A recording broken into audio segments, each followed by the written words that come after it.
मैं हूं आपके साथ साहिल धूलिया। हमारी इस खास पेशकश में आप सभी का स्वागत है। तो लगातार जो खबरें निकलकर सामने आ रही हैं कि एयर इंडिया की जो फ्लाइट्स हैं उनकी कई बार इमरजेंसी लैंडिंग करानी पड़ रही है।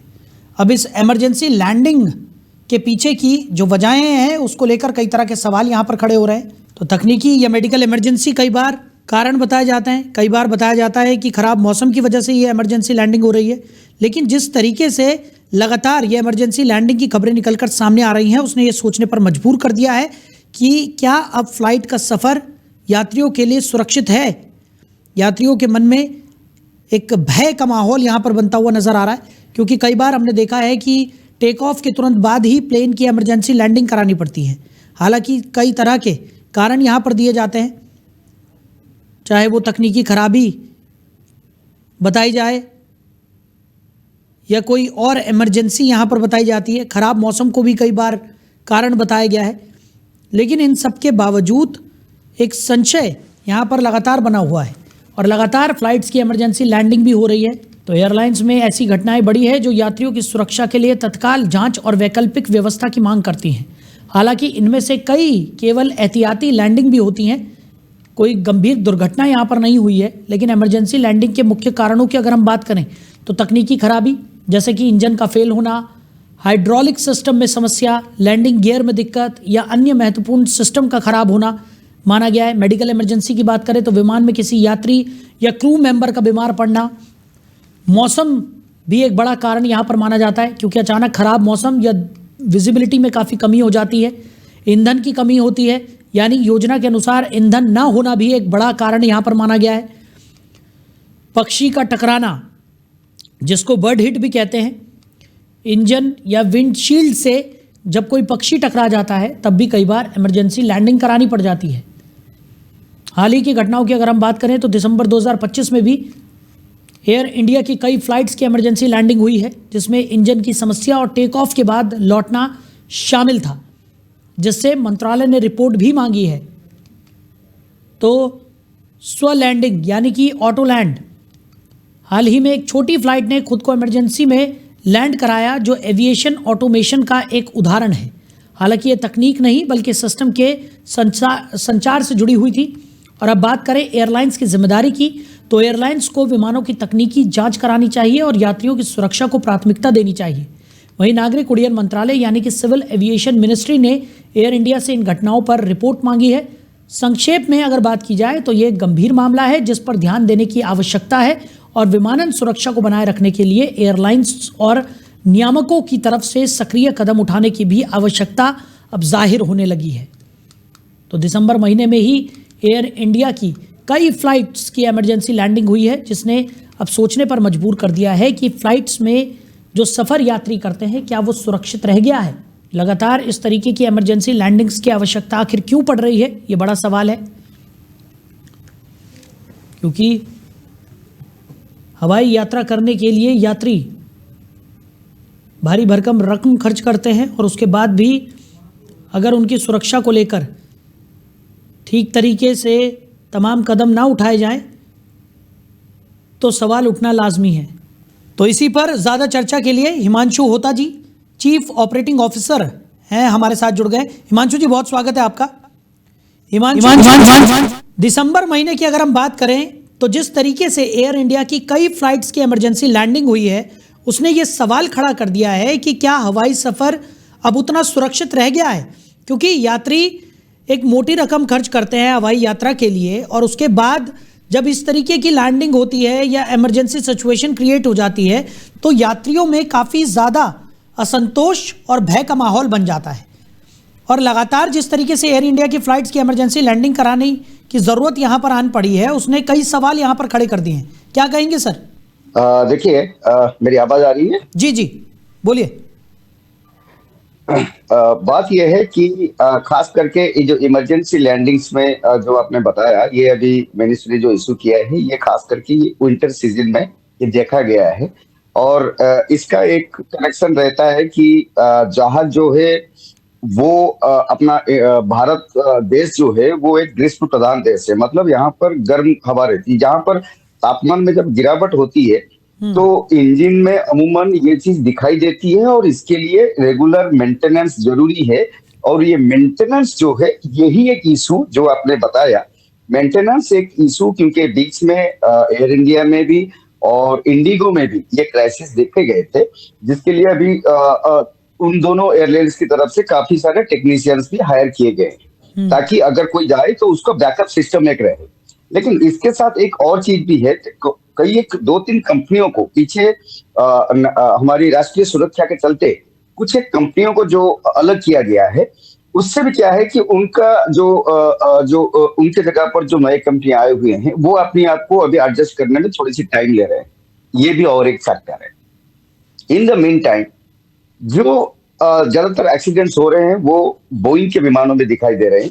एयरबस में कोई इतनी खास इंसिडेंट जो है रिपोर्ट नहीं हो रहे हैं, और बोइंग में ये रिपोर्ट होना कोई बड़ी बात नहीं है। बोइंग में ये जो है हमेशा ये यूएसए की चीज है, तो यूएसए की चीज हमेशा ऐसे ही रहता है। चाइना के बाद यूएसए का चीज का भरोसा कर सकते हैं। तो ये 3 रीजन के बाद और एक रीजन होता है कि आपको अगर एक जहाज आप उड़ा रहे हैं तो उस जहाज के लिए जो मेंटेनेंस मटेरियल्स होते हैं उसकी टाइमली आपके पास डिलीवरी होनी चाहिए। क्योंकि अगर आपका डिलीवरी नहीं है, सामान नहीं है आपके पास, तो अगर आपका वो इंस्पेक्शन आधा रह जाता है तो वो भी एक असर डालता है।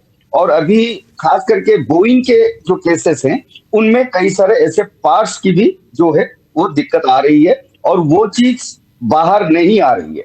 लेकिन हाँ, जो ये इशू किया गया है मंत्रालय की तरफ से, ये विज्ञप्ति जरूरी था, क्योंकि अगर ऐसे चीज पे अगर आप चाहो तो आप फ्लाइट की संख्या कम कर लो, लोगों से आप सच्चाई बोलो, या तो आप फ्लाइट की फ्रीक्वेंसी बढ़ाओ। लेकिन जो एयरवर्दी जिसको कहते हैं कि वायु चलाचल में जाने के लिए जो योग्य हो, ऐसे ही विमानों को लेके यात्रा किया जाए।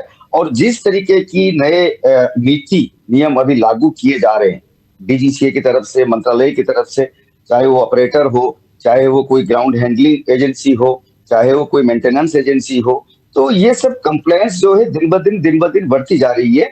ये कंप्लायंस की जो रेटिंग है उसको भी सिर्फ कागजात में ही इनको रखना नहीं है, उसकी सही तरीके से चेकिंग होनी चाहिए, मतलब इंस्पेक्शन होनी चाहिए। अगर एक ग्राउंड हैंडलिंग इक्विपमेंट जो है प्रोवाइड करता है, अगर उसके कोई फैसिलिटी, तो उस फैसिलिटी पे कोई बंदा जाके देखे कि जो हमारी कार होती है, सिविल एविएशन रिक्वायरमेंट्स, जो हमारी रिक्वायरमेंट्स मेंशन किए गए हैं, उस प्रावधान में आए हुए हैं, क्या उन सब प्रावधानों का सही तरीके से जो है पालन किया जा रहा है। इसमें एक बड़ी बाधा जो है वो जो देखा गया है, डीजीसीए जो कि एक monitoring agency, direct monitoring agency है, और इसमें सारे काबिल लोग ही बैठते हैं जिनको पता होता है कि एविएशन इंडस्ट्री क्या है, फ्लाइट क्या है, और जो मतलब एयर मैकेनिज्म क्या है। लेकिन वहां पर जिस तरीके से पिछले 5-7 साल में भारत में नागरिक विमानन का जो आगे जो जिस रफ्तार से बढ़ा है, उस रफ्तार से वहां पर अधिकारी और जो मैन पावर आप कह सकते हैं उसकी बहुत कमी है। लेकिन फिर भी उसको दूर करने के लिए अभी प्रयास किए जा रहे हैं। करीब 200-250 पोस्टिंग अभी जो है वहां पर बाकी है, director even deputy director level से लेके जो है एयरवर्दीनेस ऑफिसर तक की।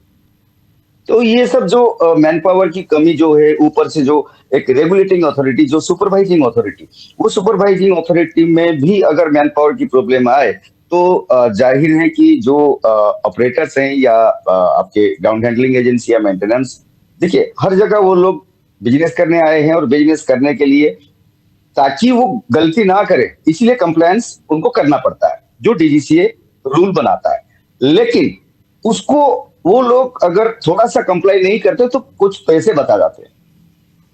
ये मेनली बिजनेस की होती है, जिस चीज को मेंटेन करते हुए उनको हमेशा, जैसे पीछे भी आप देखेंगे कई सारे फैटल इंसिडेंट्स जो हेलीकॉप्टर में हुए हैं, वहां पर दोष किसका है? पायलट के ऊपर लाद दिया जाता है, लेकिन दोष किसका है? पायलट अगर उड़ा रहा है, आपका गाड़ी है, मैं उसको रात में लेना चाहता हूं, आप अगर मुझे मना कर दोगे तो मैं लेके नहीं जा पाऊंगा जी। तो अगर आप मुझे परमिट कर रहे हैं, तो इसीलिए उन्होंने क्या किया कि सनराइज के बिल्कुल 10 मिनट के अंदर अंदर ही टेकअप कर लिया। बिल्कुल बिल्कुल हिमांशु जी, सवाल तो यही है ना, क्योंकि देखिए आम जनमानस के हिसाब से अगर हम बात करें, क्योंकि टेक्निकलिटी में इतना ज्यादा समझ जो आम पैसेंजर हैं उनको नहीं होती है, लेकिन उनको जो समझ होती है जो हमें पता है वो बस इतना पता है कि कभी जो भी फ्लाइट टेक ऑफ करने वाली होती है उससे पहले उस फ्लाइट की पूरी चेकिंग की जाती है, एक एक पार्ट्स को देखा जाता है कि वो फ्लाइट टेक ऑफ करने के लिए सक्षम है या नहीं है, और उसके बावजूद फ्लाइट टेक ऑफ करने के बाद अगर तुरंत इमरजेंसी लैंडिंग उसकी करानी पड़ती है तो कहीं ना कहीं कोई गंभीर फॉल्ट होगा। यही वजह है कि उसको इमरजेंसी में लैंड कराया गया। और यही एक चीज है जो लगातार देखने को मिल रही है एयर इंडिया की फ्लाइट्स हो या इंडिगो का जिक्र आपने किया। अभी हमने देखा था कि इंडिगो में कितना बड़ा क्राइसिस यहां पर था, और उसके बाद इस तरीके से इमरजेंसी लैंडिंग की जो खबरें निकलकर सामने आ रही है, कहीं ना कहीं हवाई यात्रा के प्रति जो लोगों का रुझान है उसमें इससे कमी जरूर आएगी। देखिए, उसमें एक चीज जो आपने कहा बिल्कुल सही है। जब एक फ्लाइट को रिलीज किया जाता है तो उसमें हर तरह की पैरामीटर अपनी सही पॉइंट पे होनी चाहिए था, चाहे वो फ्यूल की हो, चाहे वो जो एक्सटर्नल होती है विंग्स फ्लैप्स की हो, चाहे आपकी लैंडिंग गियर्स की हो, बिल्कुल ये चेक होती है, 100% चेक होती है। लेकिन जैसे आप गाड़ी सब कुछ चेक करके लेकर जाते हुए भी जहां पर आप सड़क पे जा रहे हैं वहां पर भी गाड़ी खराब होने की चांसेस रहती है, वैसे ही ये चांसेस एविएशन इंडस्ट्री में माना जाता है कि ये 0.002% जो है वो चांस रहती है कहीं इंसिडेंट या एक्सीडेंट होने की। लेकिन अभी पिछले कुछ दिनों से इसमें जो एक भारी भरकम जो एक सिर्फ इंडिया में ही नहीं ग्लोबली जो देखा गया है, अगर आप देखेंगे उसमें न्यूज काफी सारे जो है रिटन न्यूज हैं, रिकॉर्ड हैं, और काफी सारे जो नामी ग्रामी जो आपके कहते हैं मीडिया हाउसेस हैं इंटरनेशनल, उनके रिकॉर्ड में है। इसमें ये जो एक ज्यादापन आया है, वो ज्यादापन आया है उसके लिए भी हम देखिए एनवायरनमेंट भी एक तरीके से जिम्मेदार होती है। पिछले 2-3 साल से वर्ल्ड में ऐसा शायद ही किसी तरफ आप जाएंगे जहां पर मिसाइल से हमला ना हो रही हो, तो उससे जो पार्टिकल्स होते हैं वो भी हवा में जब जिस लेवल पे एक जहाज जाता है तो उसमें होता क्या है कि जैसे आपका इंजन है, इंजन का जो आपका जो होता है रोटर में इनका मान लीजिए कि 1 घंटे में आपने एक चेक करनी होती है, वो हो रही है या फ्लाइट निकलने से पहले वो हो रही है। लेकिन जाते हुए कई बार भी ऐसा होता है कि वेदर कंडीशन खराब हो जाता है, कभी कभार ऐसा होता है कि कुछ जो मीटर या अल्टीमीटर होता है काम करते करते अचानक बंद कर देता है। अब उसका जो पता चलेगा जब वो लैंड करेगा, because it is in air. तो ये कई तरह के ऐसे चीज होते हैं जहां पर फिर क्या होती है कि पायलट अपनी या पैसेंजर की जान को जोखिम में डालने की बजाय वो इमरजेंसी लैंडिंग पे मोड पे ले जा रहे हैं, और ये सही है इमरजेंसी लैंडिंग ही हो जाए इससे पहले कि कोई इंसिडेंट हो जाए। इमरजेंसी लैंडिंग हमेशा आप ये मान के चल सकते हैं कि एक इंसिडेंट को अवॉइड करने के लिए किया जाता है। तो इमरजेंसी लैंडिंग का मतलब है कि भाई हमारे पास कुछ तो खराबी है, तो हम पहले जो है जान माल के नुकसान को बचाने के लिए हमें पहले इमरजेंसी लैंडिंग करनी दिया जाए। तो ये इससे एक चीज साबित होती है, इमरजेंसी लैंडिंग होने के टाइम में जैसे आपने कहा कि कोई इंसिडेंट हुई नहीं। यस, कर्नावती में जो एक भयंकर हादसा हुआ जिसमें पूरा एक बोइंग आपने सब जानते हैं 261 जो है यात्रियों की किस भयानक तरीके से। अंशु जी, आपकी आवाज हम तक ठीक ढंग से नहीं पहुंच पा रही है। चला रहा है जो आपकी जान के लिए असली जिम्मेदार है, कोई चांस नहीं लेना चाहता और इमरजेंसी लैंडिंग पे जा रहे हैं। जी। हाँ, इमरजेंसी लैंडिंग के टाइम पे भी जो प्रोसेस होती है वो प्रोसेस भी बहुत ही आप जैसे नॉर्मल लैंडिंग होती है। आपका एयरक्राफ्ट आप बैठे हैं और जाके वो रनवे पे लैंड करता है और इमीडिएटली वो टैक्सीवे में जाता है। लेकिन इमरजेंसी लैंडिंग पे क्या होता है कि जो रनवे जहां पर वो लैंड करेगा उस रनवे को बिल्कुल जो है खाली कर दिया जाता है। उसके चारों तरफ दोनों तरफ से एम्बुलेंसेस, फायर ब्रिगेड्स वो जाके खड़े कर दिए जाते हैं। फॉलो मी जो व्हीकल्स होते हैं वो खड़े कर दिए जाते हैं ताकि कोई भी चीज अगर हो दैट मीन्स कि इंसिडेंट के लिए हम तैयार हैं। तो यहां पर हम पायलट को सैल्यूट करना चाहिए कि वो इमरजेंसी लैंडिंग्स कर रहे हैं। कई केसेस में ये भी देखा गया है कि पायलटों के कई जो है कहानी ऐसे आते हैं, लेकिन हमें लगता नहीं है क्योंकि आज की तारीख में जिस तरीके से नियम बनाए गए हैं उसमें पायलट के ऊपर दोष डालने की कोशिश करना बेवकूफी है, क्योंकि पायलट का रोजी रोटी उसका लाइसेंस होता है और लाइसेंस को मेंटेन करने के लिए जो डीजीसीए ने जो रूल्स बनाए हैं उसको मेंटेन करना उनका फर्ज है। और वो फर्ज निभाते हुए अगर उससे उनको हम जो है निकालने की कोशिश करेंगे कोई भी कॉर्पोरेट प्रेशर या बिजनेस टैक्टिक देके, तो वो गलत है। उससे बिल्कुल जो है पायलट में फैटिग परसेंटेज जो है वो बढ़ जाती है, जो कि बहुत स्ट्रेसफुल चीज होती है और जिसको डीजीसीए की तरफ से हर जगह उसका ध्यान रखा गया है। तो उस चीज को पीछे करते हुए और जो आगे पैसेंजर सर्विसेज सही तरीके से देने के लिए एयरलाइन ऑपरेटर मैनेजमेंट जो है वो अपनी मैन पावर और खास करके स्किल्ड मैन पावर उसके बेसिस पे, जैसे इंडिगो में हुआ कि उन्होंने फ्रीज कर दिया, पायलट हायरिंग ही फ्रीज कर दिया। ये चीज नहीं होनी चाहिए। अच्छा हिमांशु जी एक और सवाल यहाँ पर, क्योंकि नागरिक उड्डयन मंत्रालय ने एयर इंडिया से रिपोर्ट मांगी है इस पूरे मामले को लेकर, क्योंकि दिसंबर में हमने देखा कि कई एयर इंडिया की ऐसी फ्लाइट्स थी जिनकी इमरजेंसी लैंडिंग यहाँ पर करानी पड़ी। वहीं दूसरी तरफ इंडिगो को भी इससे पहले नोटिस जारी किया गया है उड्डयन मंत्रालय की तरफ से, क्योंकि जिस तरीके का क्राइसिस इंडिगो में देखने को मिला। और ये दोनों ही जिन कंपनियों का नाम हम ले रहे हैं, एयर इंडिया हो या इंडिगो हो, ये काफ़ी पॉपुलर हैं लोगों के बीच। इनकी डोमेस्टिक उसमें अगर देखा जाए तो 60% भागीदारी इंडिगो की है। दूसरी तरफ एयर इंडिया की अगर हम बात करें तो एयर इंडिया को भी बहुत लोग प्रेफर करते हैं। ऐसे में अगर इन बड़ी कंपनियों की ही फ्लाइट्स की इमरजेंसी लैंडिंग होगी तो यात्रियों में कहीं ना कहीं सुरक्षा को लेकर भय होना नॉर्मल सी बात है। दूसरी तरफ जैसा कि आप बता रहे हैं कि तमाम तरीके की प्रोसीडिंग्स होती हैं, एक फ़्लाइट के टेक ऑफ से पहले तमाम व्यापक स्तर पर चेकिंग की जाती है, सब कुछ होता है, और उसके बावजूद भी हमने देखा है कि कई बार इंजन फेल हो रहे हैं, तकनीकी खराबियां आ रही हैं। इन तकनीकी खराबियों के पीछे कहीं वजह ये तो नहीं है कि काफ़ी लंबे समय से उस प्लेन का इस्तेमाल हो रहा है? देखिए, मैंने आपको जैसे अभी बताया थोड़ी देर पहले, दर्शकों को अभी बताया गया कि जो बोइंग विमान है उनके, जैसे मैं आपको रशियन एयरक्राफ्ट भी लेते हैं। आज की तारीख में पहले रशियन एयरक्राफ्ट जो है या रशियन हेलीकॉप्टर लेने के लिए एक बहुत बड़ी अच्छी चीज मानी जाती थी क्योंकि वो डिलीवरेबल्स है। लेकिन जब से यूएसए सर जो पार्ट हो गया तो उसमें क्या हुआ कि एयरफ्रेम के लिए कोई कंट्री में जाना पड़ेगा आपको, आपका इंजन के लिए आपको किसी दूसरे कंट्री में जाना पड़ेगा, आपके जो एवियोनिक्स है उसके लिए किसी तीसरे कंट्री में आपको जाना पड़ेगा। तो वो जो सोर्सिंग होती है वो सोर्सिंग मेंटेनेंस के टाइम पे बहुत जरूरी होता है। जैसे मान लीजिए कि आपके गाड़ी में स्टेपनी हमेशा एक की जगह आप दो रख के चलते, कि हो सकता है कि दो टायर भी हो जाए, तो ये ज्यादा सावधानी बरतने वाली जो चीज होती है वो एविएशन में की जाती है। लेकिन उसमें जैसे मैंने बताया मेंटेनेंस मटेरियल जो है, मेंटेनेंस मटेरियल में आपके कई ग्रीस आते हैं, वो ओईएम से ही आपको मिलेगा, ओरिजिनल इक्विपमेंट मैन्युफैक्चर, मतलब अगर बोइंग है तो बोइंग से आपको आना चाहिए। तो वहां पर अगर देरी हो जाती है तो उसमें होता क्या है कि उसको ग्राउंड करना पड़ता है।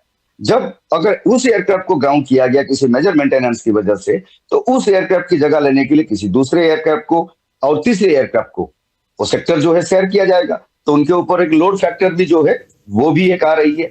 अगर शेड्यूल एयरलाइन है उनको शेड्यूल मेंटेन करनी है, अगर शेड्यूल मेंटेन करते हैं तो है। हाँ, ये चीज एक अलग चीज है कि इंडिगो के पास जो 60% चला गया, अभी एयर इंडिया जो है सेकंड पोजीशन पे करीब 22% अब मार्केट शेयर के साथ है, 21 कुछ परसेंटेज के साथ, और बाकी जो है बटा हुआ है। तो अभी अगर यही चीज अगर बाकी जैसे स्पाइस जेट हैं और अभी एक 2-3 एयरलाइंस आ रहे हैं, और एक जो सबसे बड़ी जो प्लानिंग जो और एक सजेशन आया था डीजीसीए की तरफ से कि शेड्यूल एयरलाइंस के ऊपर ये जो डिपेंडेबल ये चीजें हैं, डीजीसीए ने पहले ऐसे फोर्सी किया था और इसके लिए जो है प्रलाप भी हुए हैं, लेकिन उस चीज के ऊपर बात जाके फाइलों में अटक गई थी, जिसके ऊपर आज की तारीख में तवज्जो दिया जा रहा है कि भाई आप ऑफिस पे बैठ के बात करने के साथ, काम करने के साथ साथ आधा दिन जो है आप फील्ड पे भी जाओगे, वहां पर आप जाके देखोगे, सुपरवाइज करोगे, एयरपोर्ट पे जाओ, वहां पर देखो। अचानक जो है हर एक कंपनी में जो है मेंटेनेंस हो, आपकी ग्राउंड हैंडलिंग हो या फिर ऑपरेटर्स हो, उनके ऑफिस में डीजीसीए जो वहां की, क्योंकि डीजीसीए के कई सारे रीजनल ऑफिसेस भी हैं, वहां से जाके टीम चढ़ाऊ कर रही है, सारी चीज को देख रहे हैं। तो ये जो चीज एक रह गई थी, ये चीज आज की तारीख में क्योंकि हो रही है, तो इसीलिए जैसे इमरजेंसी लैंडिंग एक माइनस फैक्टर है, उसमें मैं बिल्कुल सहमत हूं, लेकिन इमरजेंसी लैंडिंग एक लाइफ सेविंग फैक्टर भी है। आप सोचिए अगर कर्नावती वाले चीज पे अगर वो इमरजेंसी लैंडिंग पे भी अगर लैंड हो जाता और उसमें मान लीजिए कि 50 आदमी भी अगर आप जान गंवाते, 210 तो बच जाते। लेकिन ऐसी कोई स्थिति बहुत ही रेयर होती है, ठीक तो इसीलिए पैसेंजरों में वो डर नहीं होनी चाहिए कि हम जहां जा रहे हैं पूरा अनसेफ है, नहीं ऐसा चीज नहीं है। हाँ, अगर कभी कुछ हो जाए तो उस स्थिति में जो पायलट होते हैं उनको हमेशा सिखाया जाता है, और आप देखेंगे कि जो बड़े एयरक्राफ्ट होते हैं वो डबल इंजन वाले होते हैं। जी जी। तो दोनों इंजन में एक बार एक साथ में खराबी आना ये भी एक बहुत rare risk to rare case होता है।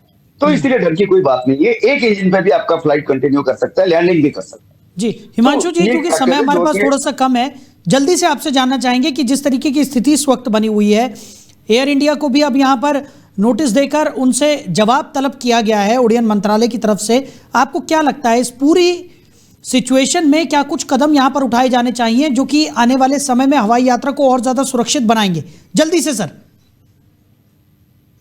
देखिए, ये जो कदम उठाए गए हैं ये निर्देश का जो है इमीडिएटली वो उनको एक्सप्लेनेशन देने के बाद उसके ऊपर कार्रवाई होगी। तो कार्रवाई से एक डर जो है व्याप्त होता है, चाहे वो ऑपरेटर हो, चाहे पायलट्स हो, चाहे क्रू हो, उनमें एक आता है जिससे कि वो काम अच्छी तरीके से करते हैं।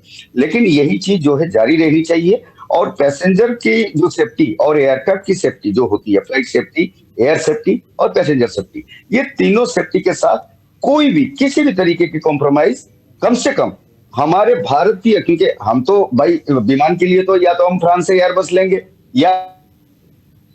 या फिर कनाडा से जो है हम एम्ब्रेयर लेंगे, तो वो ओईएम तो वहां पर बैठे हैं। लेकिन यहाँ की जो टीम है, चाहे वो पायलट हो, चाहे मेंटेनेंस हो, चाहे मैनेजमेंट हो, उनको हमेशा जत्नबान रहना चाहिए कि एयर सेफ्टी, फ्लाइट सेफ्टी और पैसेंजर सेफ्टी के साथ किसी भी तरीके का कोई कंप्रोमाइज ना हो। तो इंडस्ट्री बहुत आगे और बहुत तीव्र गति से भी बढ़ सकता है। चलिए हिमांशु जी, आपने अपना कीमती समय हमारे साथ साझा किया और इस चर्चा में साथ निभाया, इसके लिए आपका बहुत शुक्रिया। समय की कमी के चलते हमें इस चर्चा को यहीं विराम देना होगा। तो लगातार फ्लाइट्स की इमरजेंसी लैंडिंग हो रही है और फ्लाइट्स की इमरजेंसी लैंडिंग चिंता का विषय बन गया है।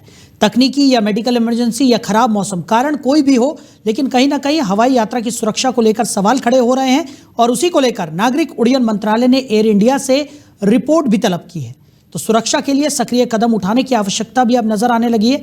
अब आने वाले समय में क्या कुछ कदम उठाए जाते हैं और एयर इंडिया, नागरिक उड्डयन मंत्रालय ने जो जवाब मांगा है उसका क्या जवाब यहां पर एयर इंडिया की तरफ से दिया जाता है, इस पर भी नजर बनी रहेगी। फिलहाल हमारी इस खास पेशकश में इतना ही। बने रहिए और देखते रहिए डेली 24 भारत। नमस्कार।